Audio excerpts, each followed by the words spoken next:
guys, ClintarNewClintar.com, and of course the House of Biceps.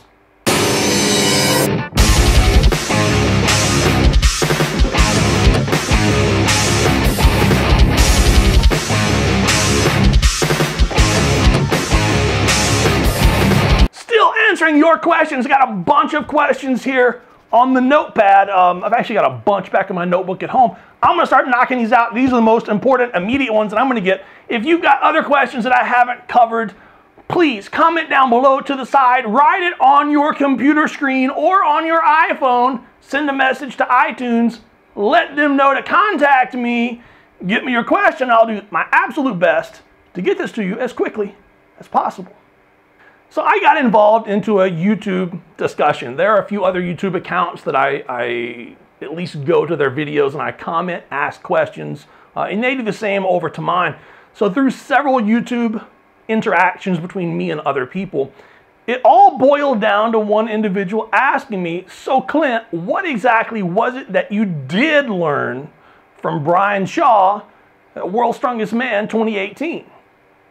First of all, I really love Brian Shaw. I love that he's making more and more YouTube videos.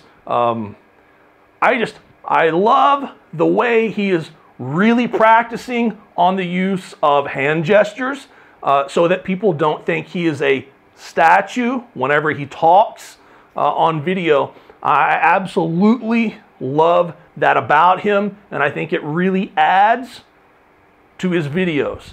Except I don't look as cool as Brian does in my videos, and he keeps growing a better beard. His beard gets better and better every single week, I'm noticing. So I think he's moving in on my territory just a little bit, which hurts. So I do have some old photos of Brian Shaw, and if I find those, I'll put that over here from when Brian was young and competing. I watch all of Brian Shaw's videos as well, and I actually tried to join his private website just to get ideas. I did buy his ebook from starting.com. Go there, guys, buy the book. It's absolutely worth it. I bought the book just to get ideas, tried to join his private members-only website, wouldn't let it go through. I couldn't join. I don't know. My country is too communist or what the deal was, but it would not let me join. Maybe he's afraid. Maybe he's ducking me. He's afraid. That's it. He's afraid of a 40-year-old. I really wasn't even a used to be. But I could be again, and I think he's afraid. But I watch all of Brian's videos. I think it's really, really great to learn from other athletes. And one of his latest videos, he mentioned what he went through with his foot and his injury going into World's Strongest Man 2018. Now, I knew that he had an injury, and you could see it in his performance. From watching him perform, I would have either said it was foot or low back by watching him perform. And I know his hamstrings continued to plague him, but he discussed basically having a severe foot injury, 5 to 6 weeks out from World's Strongest Man. I have had the same injury before, and I had it 6 days out from a major international show, and I had to go compete at that contest. Man, I couldn't do it. If I would have had 5 to 6 weeks and a lot of therapy, maybe. I guess I did 6 weeks later.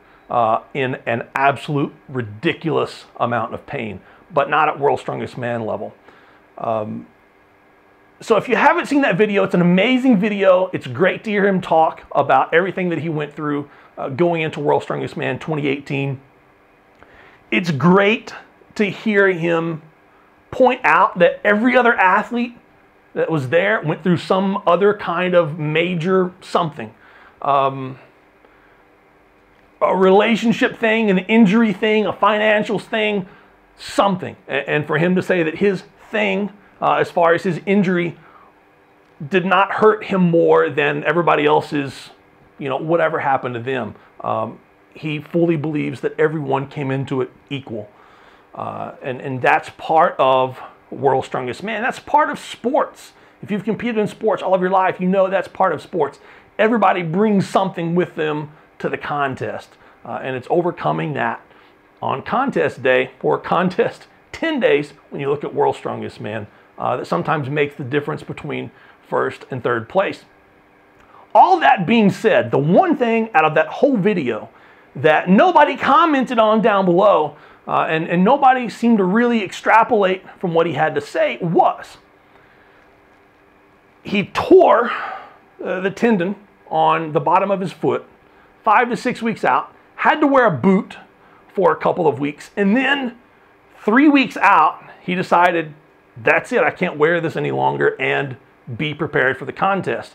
And 3 weeks out, he had to take that boot off and finish his preparation for the contest. The important takeaway from the whole thing is that 6 weeks out, he was ready.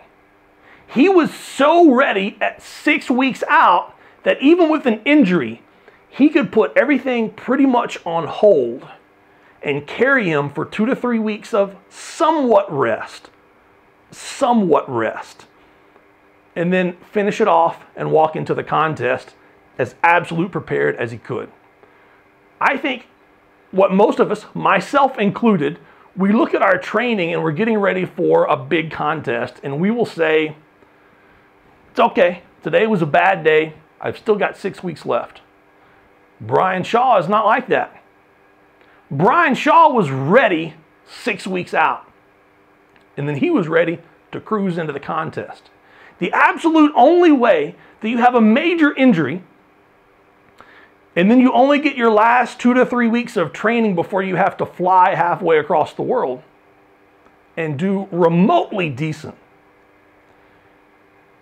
is you had to be ready the whole time. And I think that says amazing things about Brian and his preparation, his thought process that he goes into training, and how prepared he is year-round. Ready for absolutely anything, anytime, any place, anywhere, any event, no matter what, no matter the injury, he's ready.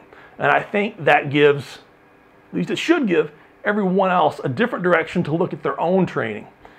If you want to be an amateur and you're doing this for fun, then just do this for fun.